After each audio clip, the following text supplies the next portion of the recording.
الله وبركاته. الفاتحة. أعوذ بالله من الشيطان الرجيم. بسم الله الرحمن الرحيم. الحمد لله رب العالمين الرحمن الرحيم مالك يوم الدين إياك نعبد وإياك نستعين اهدنا الصراط المستقيم صراط الذين أنعمت عليهم غير المغضوب عليهم ولا الضالين. الحمد لله رب العالمين والصلاة والسلام على أشرف الأنبياء والمرسلين وعلى آله وأصحابه أجمعين.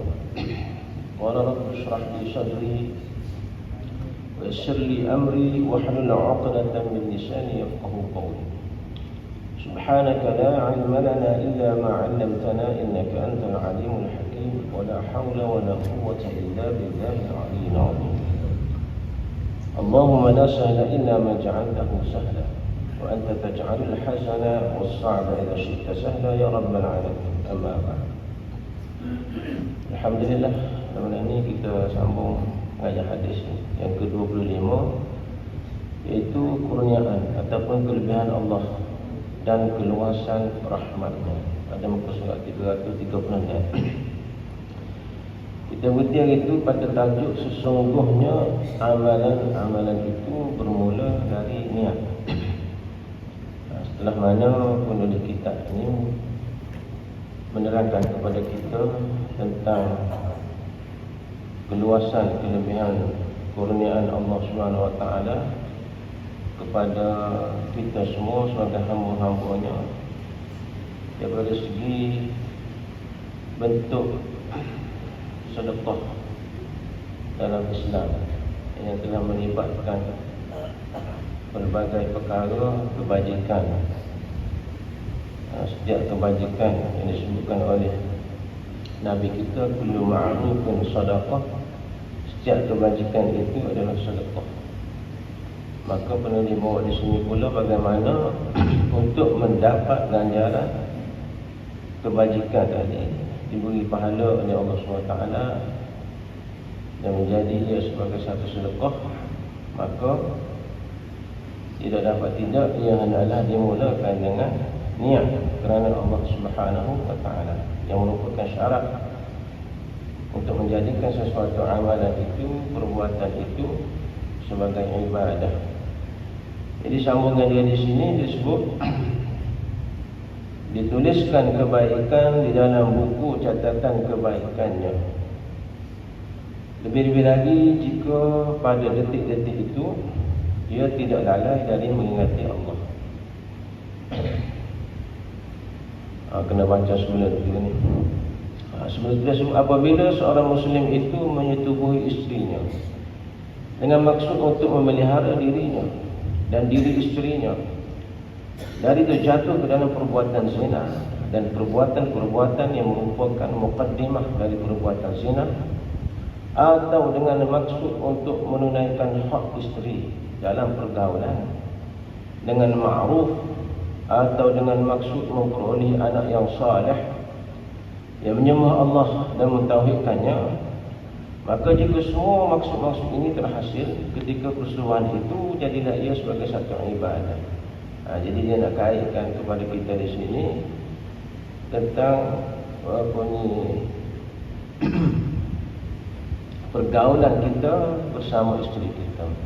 Allah Ta'ala kata wa'ashiruhunna bil ma'ruf, gaulilah isteri kamu itu dengan cara yang baik. Cuma di sini disebut bagaimana kita bersama isteri itu juga akan jadi ibadah selama mana perbuatan kita tadi atas tujuan, atas maksud untuk jaga diri kita, pelihara diri isteri kita daripada terjatuh dalam perbuatan zina. Kerana segala apa yang ada pada wanita-wanita lain itu ada pada isteri kita, yang boleh kita buat dan kita lakukan bersama isteri kita. Kemudian dengan tujuan untuk kita mendapat zuriat, anak-anak yang saleh, yang mana anak-anak tadi pula akan menyembah Allah SWT, akan mentauhidkan Allah SWT. Maka kalau begitulah matlamat kita, objektif kita ketika bersama isteri kita itu, maka ia adalah menjadi ibadah. Maknanya di situ kita sertakan dengan niat kita. Bagaimana niat kita untuk bersama isteri kita tadi. Maka dituliskan kebaikan di dalam buku catatan kebaikannya. Maka ditulislah kebaikan.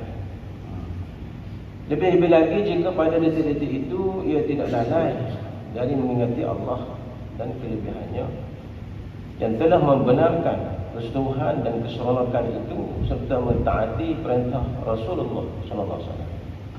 Lalu ia berzikir kepada Allah dan berdoa sebagaimana yang ditunjuki oleh baginda SAW dengan sahabat sabdanya. Di mana pun tidak lupa kita kepada Allah SWT. Jadi kita sertakan dengan zikir yang diajar oleh Nabi kita Muhammad SAW. Ini ada dalam hadis ni.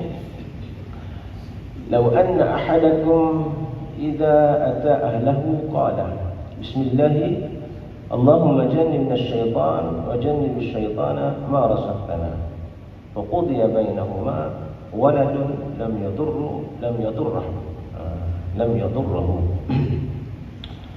Maksudnya jika seseorang dari kalangan kamu mendatangi istrinya, bersama istrinya lah, seraya berkata, dia menyebut maknanya dia berdoa bismillah dengan nama Allah Subhanahu wa taala. Allahumma, wahai Allah, jannibna syaitan, jauhkanlah syaitan dari kami. Wa jannib syaitan ma razaqtana, dan jauhkanlah syaitan dari rezeki, yakni kurniaan anak yang engkau kurniakan kepada kami.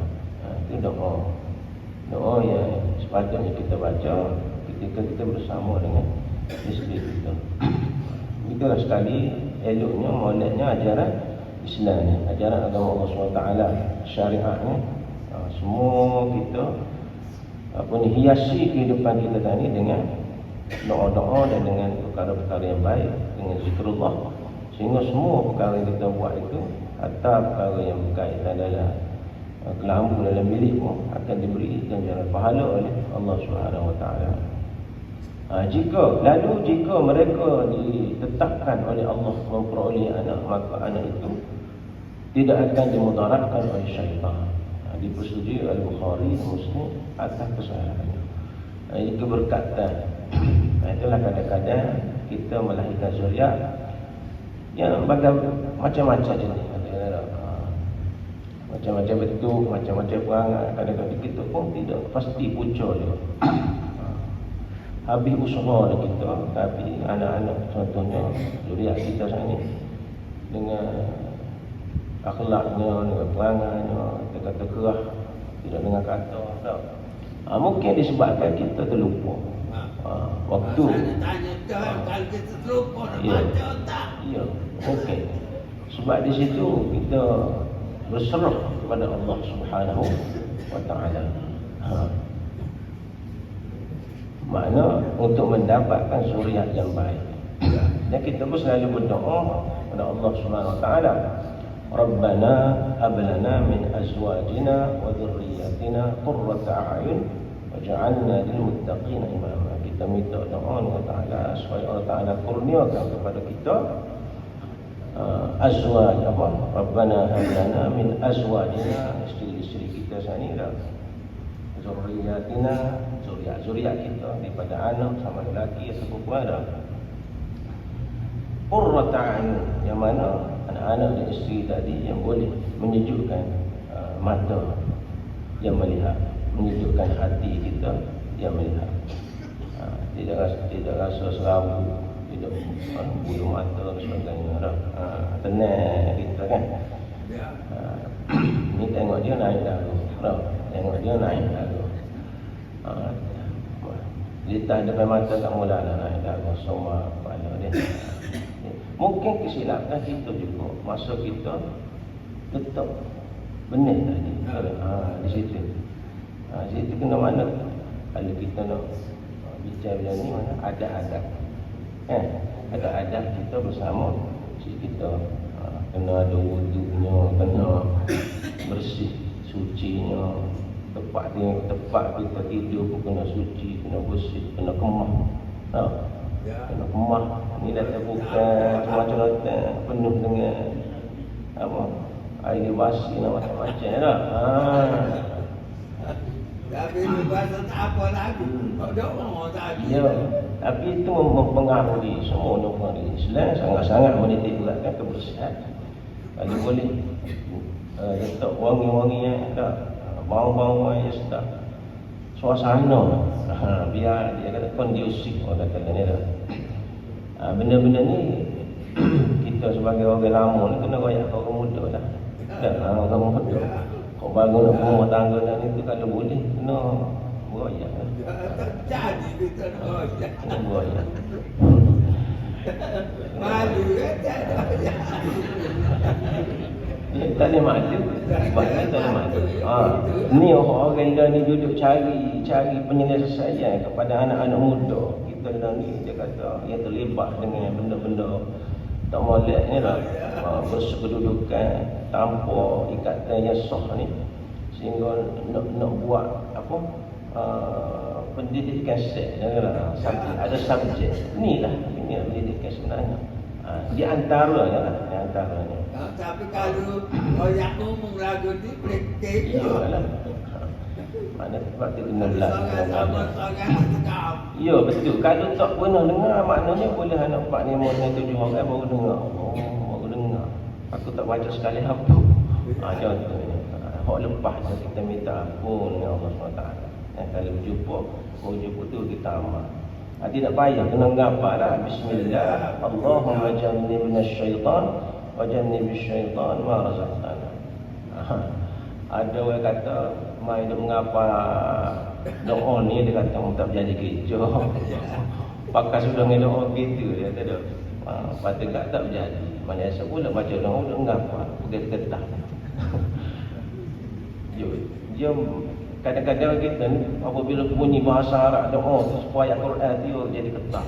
Dia jadi kenal pada doa kan. Jadi kenal dia takut. Dia kenal dia tak ada nafsu. Saya kata kalau kita baca, iya. betul juga. Iya. Bismillah, Allahumma jannib.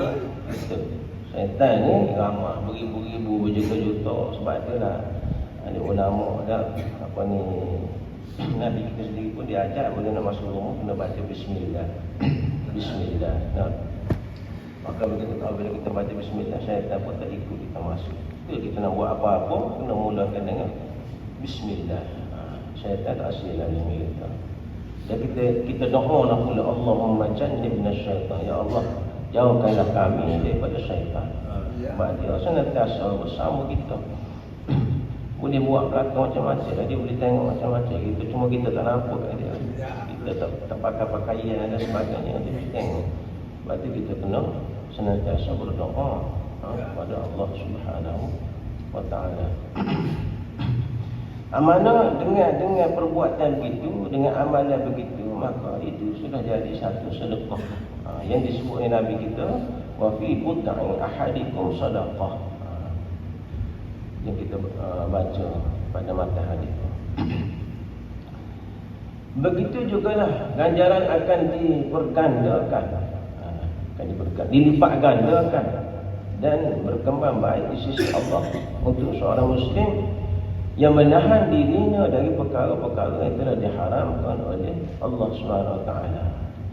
Lebih-lebih lagi jika ia memperbaharui perjanjiannya setiap waktu serta menghadirkan di dalam dirinya bahawa beliau menahan diri dari melakukan maksiat terhadap Allah demi mentaati perintahnya dan menjauhi larangannya, tamakkan pahalanya, takut akan hukumannya dan menghasilkan kepada dirinya sifat-sifat hamba Allah Ta'ala, iaitu ibadur rahman, hamba kepada Allah yang bersifat dengan rahmat.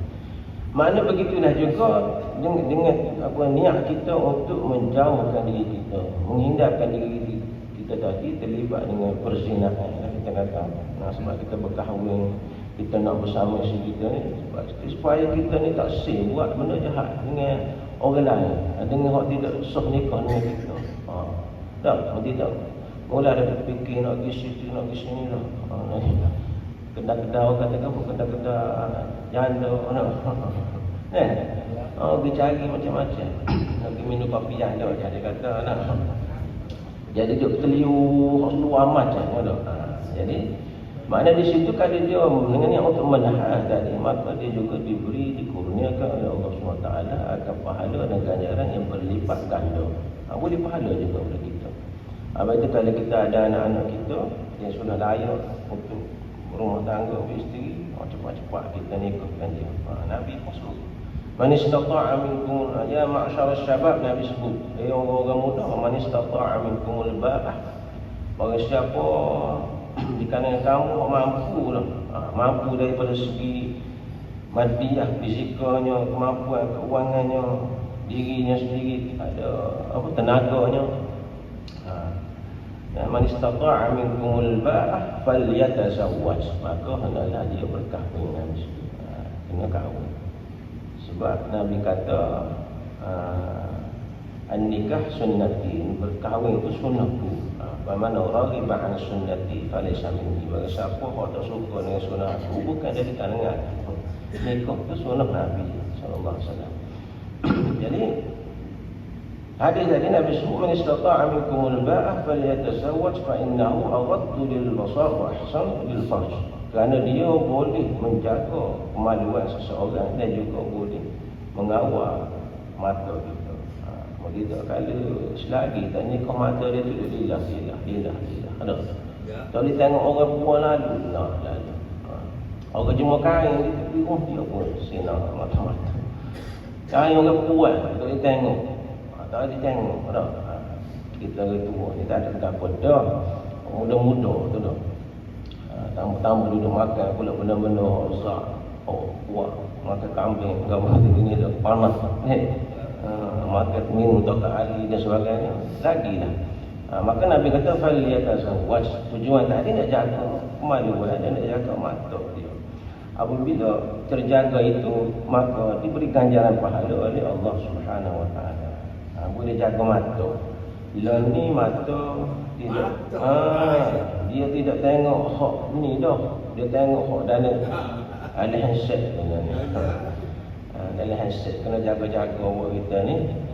Kalau kita orang dia buat kajian budak-budak ni boleh katakan majoriti.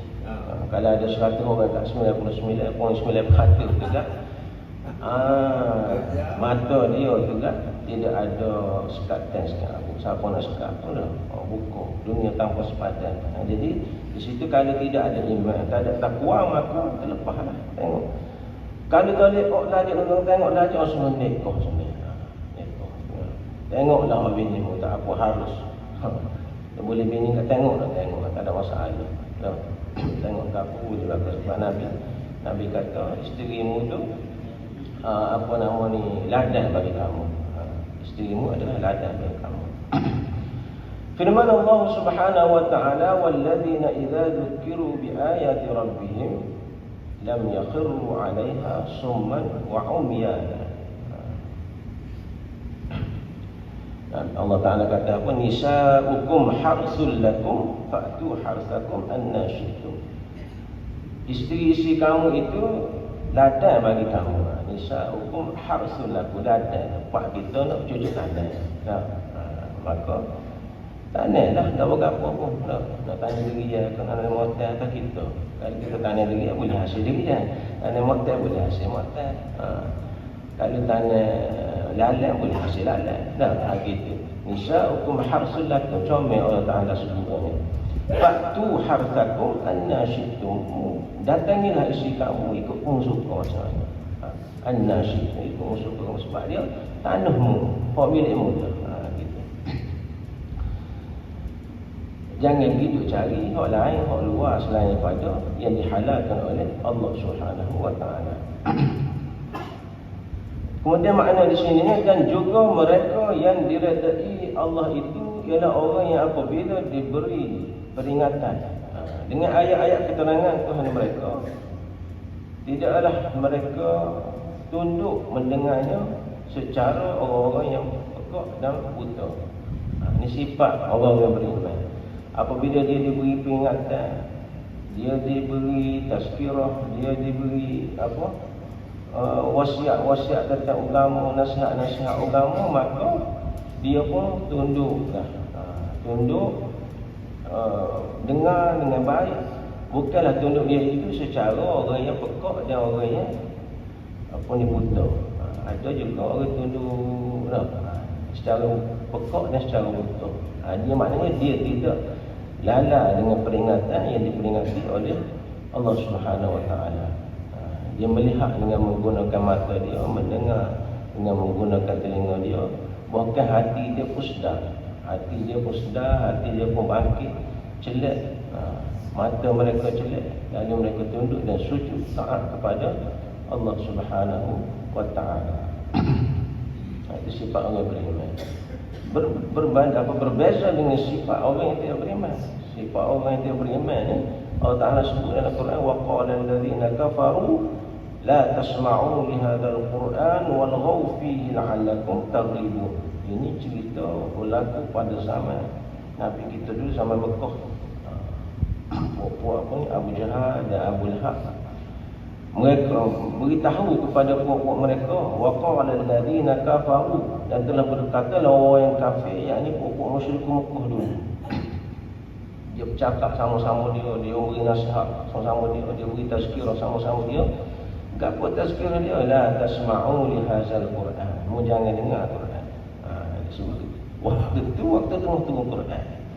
Waktu tengah Quran, Nabi senantiasa baca Quran. Setiap kali turun wahyu Allah SWT, Nabi baca. Turun wahyu, Nabi baca. Turun wahyu, Nabi baca. Para sahabat dengar. Lalu dia besar, puak-puak dia, la tasma'u li hadzal Quran. Mu jangan dengar Quran ni. Dia besar sama-sama dia. Jadi kemudian bukan setakat dia kata mu jangan dengar, walghaw fihi. Kalau boleh mu tentang dan melawan apa yang sudah dibaca oleh Nabi itu, oleh Muhammad sallallahu alaihi wasallam ni, dengan suara-suara tinggi, membuat geger, membuat bising supaya semua orang lain pun tak ada dengar. Maknanya mengganggu bacaan Quran Nabi. Dia kata la'allakum taghlibun, mudah-mudahan kamu ni boleh mengatasi dan memenangi ke atas puak-puak Nabi Muhammad SAW, sehingga mereka itu tak boleh baca Quran dan dia tinggal Quran. Itu sekali sifatnya berlawanan pada sifat yang ada pada orang-orang yang beriman.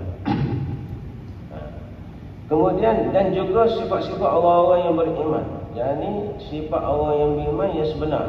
Innamal mu'minuna alladziina idza dzukirallah wajilat qulubuhum wa idza tuliyat 'alaihim ayatuhu zadatuhum imana wa 'ala rabbihim yatawakkalun. Maksudnya sesungguhnya orang yang beriman itu yang sempurna imannya. Orang yang sempurna tahap keimanan dia, iman sempurna adalah mereka yang apabila disebut nama Allah, bila disebut saja nama Allah. Kita hari ini 5 kali sehari bila sebut nama Allah, kan? Allahu Akbar, Allahu Akbar 5 kali sehari. Adalah azan adalah. Dan sifat-sifatnya maka gebentarlah hati mereka. Surah takutlah. Surah takut. Wajilat qulubuhum ni dari kitab tafsir sebut fazi'at qulubuhum, gemetar, takut, ketagunya, ketakut. Ada ke buat kita gini? Dengar bunyi orang sebut nama Allah Ta'ala, panggil Allah Ta'ala, maka ketak katakan kalau kecil mana ni Muhammad perlu nunggu orang sebut nama Allah Ta'ala ada dah. Nak demai ni ketak apa orang sebut nama Allah, apa takut. Wajilat qulubuhum wa idza tuliyat 'alaihim ayatu zadatuhum imana. Dan apabila dibacakan kepada mereka ayat-ayatnya, menjadikan mereka bertambah iman. Dan kepada Tuhan mereka jadilah mereka berserah diri. Suratul Anfal ayat 2. Ini yang kita cerita dulu. Orang Arab kan, bila imam baca ayat Quran yang menyentuh jiwa mereka tentang ayat-ayat azab, maka mereka menangis esok-esok basuh jiwa dia punya janggut-janggut mereka. Kerana takut kepada Allah Subhanahu Wa Taala. Dan Nabi pun pesan, kalau kita tak boleh menaik kita, Nabi kata fatabakau, buat-buat nan. Buat-buat nan, buat-buat lolok cik. Tak apa kata. Kau tak payah kasar. Nak ciri bila tak ciri baca Quran. Saya kat baca tak ciri. Orang nak ciri. Patah bakar orang datang. Buat ciri. Kerana di situ boleh pahala. Kemudian pintu-pintu kebaikan. Pintu-pintu kebaikan itu banyak. Pintu kebaikan itu banyak. Pintu-pintu kebaikan dan sedekah tidak terhad hanya setakat yang disebutkan di dalam hadis bab ini. Bukan setakat kita belajar ni luah lagi dia kata. Justru terdapat banyak lagi amalan-amalan yang mana seorang Muslim itu mampu untuk melakukannya dan dikira baginya pahala amalan sedekah. Banyak lagi yang mana amalan itu orang Islam boleh buat. Cuma tak saya buat, tak boleh buat. Tak saya buat, tak ada sama. Tak ada sama. Tak kata kau dengan kita. Telah dikeluarkan oleh Ibn Hibban di dalam kitab sahihnya daripada Abu Zar radhiyallahu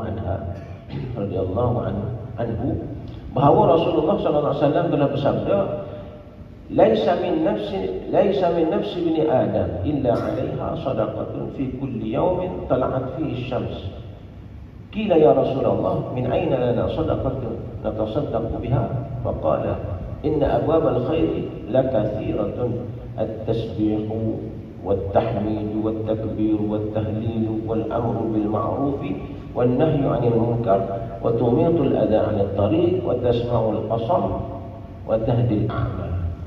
وتدل المستدل على حاجته وتسعى بشدة ساقيك مع اللحفان المستغيثة وتحمل بشدة ذراعيك مع الضعيف فهذا كله صدقة منك على نفسك. Maksudnya tidaklah pada diri anak Adam melainkan padanya ada sedekah. Setiap kali matahari terbit setiap kali matahari terbit tak ada sedekah. Naik tali dari pagi itu ada sedekah. Kira ya Rasulullah. Para sahabat bertanya, ya Rasulullah. Ya Rasulullah, dari mana sedekah itu datang agar kami bersedekah dengannya? Maka sabda Nabi sallallahu alaihi wasallam, sesungguhnya pintu-pintu kebaikan itu banyak sekali. Nabi kata banyak sekali. Nabi sebut sesuatu. Yang pertama Nabi sebut at-tasbihu, tasbih. Ini kita sebut subhanallah. Kemudian at-tahmidu, tahmid, alhamdulillah. Kemudian wat-takbiru, Allahu akbar. Wat-tahlilu, tahlil, la ilaha illallah. Kemudian Nabi sebut lagi mengajak kepada kebaikan, wal amru bil ma'ruf.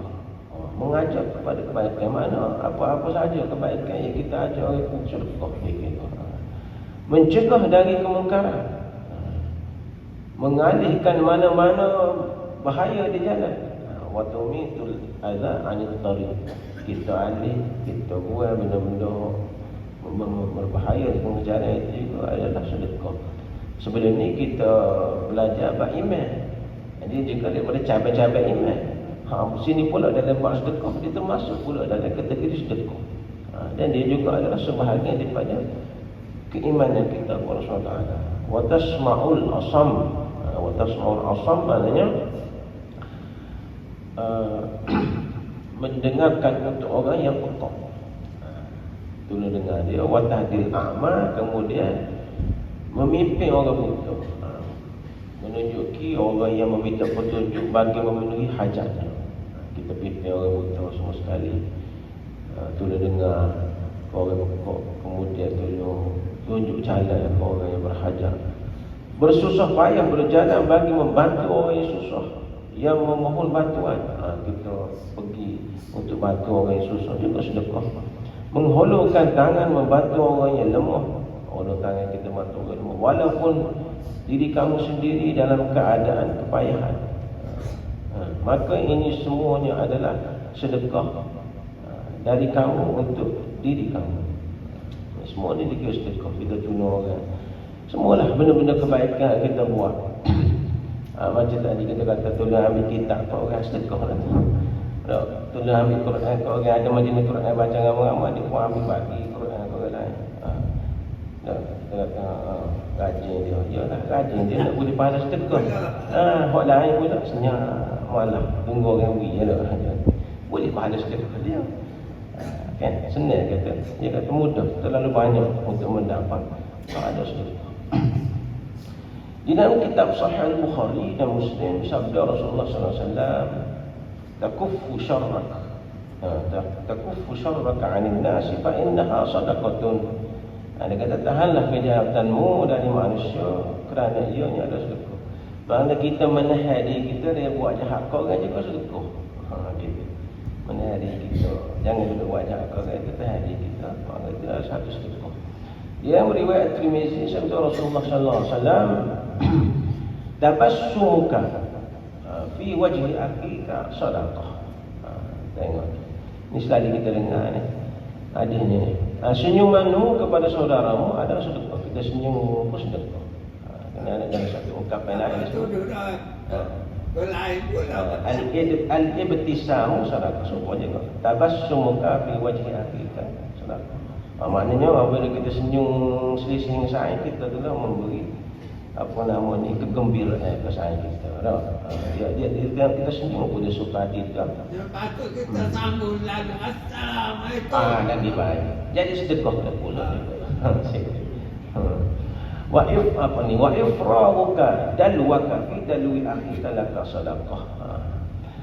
Menuangkan air dari berdimu kerana berdi saudaramu harus sedekah. Kita ada air dari berdi, bagi kita pun tuan dalam berdi saya kita sedekah. Ya. Gitu. Mana kali kini kali kita duduk minum air ramai-ramai kita tuan tuan air ke saya kita sedekah. Boleh pahala. Ya. Gitu. Petunjuk hadis. Menggunakan hikmah dalam sesuatu keadaan kedudukan memberikan berita gembira kepada jiwa manusia dan melegakan kebimbangan dalam hatinya. Ini kerja kita apa maknanya apa ni kena penuhkan hikmah kebijaksanaan sehingga kita boleh mengembirakan jiwa manusia dan melegakan kebimbangan. Di mana apabila para sahabat jumpa Nabi kita, dia tak ada harta, dia tak nak sedekah. Nabi pun buka peluang dia seluruh-luruhnya. Boleh sedekah walaupun tak ada duit. Begini. Senyum pun sedekah. Tolong apa ni, tuan aikak kan pun sedekah. Banyak-banyak benda boleh buat. Jadi mengembirakan dia, melegakan mana boleh sedekah. Bukan kata sedekah tu nak dia ada fikir banyak. Jadi mudah-mudahan dengan tazkirah Ramadan ini bila mana kita dah dapat manfaat banyak insya-Allah dan kita akan sama sudah sampai masuk insya-Allah. Subhanakallahumma bihamdika asyhadu an la ilaha illa anta astaghfiruka wa atubu ilaik. A'udzu billahi minasyaitonir rajim. Bismillahirrahmanirrahim. Alhamdulillahi rabbil alamin wassalatu wassalamu ala asyrafil anbiya'i wal mursalin wa ala alihi wa sahbihi ajma'in. Allahumma ij'al jam'ana hadha jam'an marhuma wa tafarraqana min ba'dihi tafarraqan ma'suma. ولا تجعل اللهم فينا ولا معنا ولا من يتبعنا شقيا ولا مطرودا ولا محروما يا رب العالمين. وصلى الله وسلم وبارك على محمد وعلى آله وصحبه وسلم والحمد لله رب العالمين.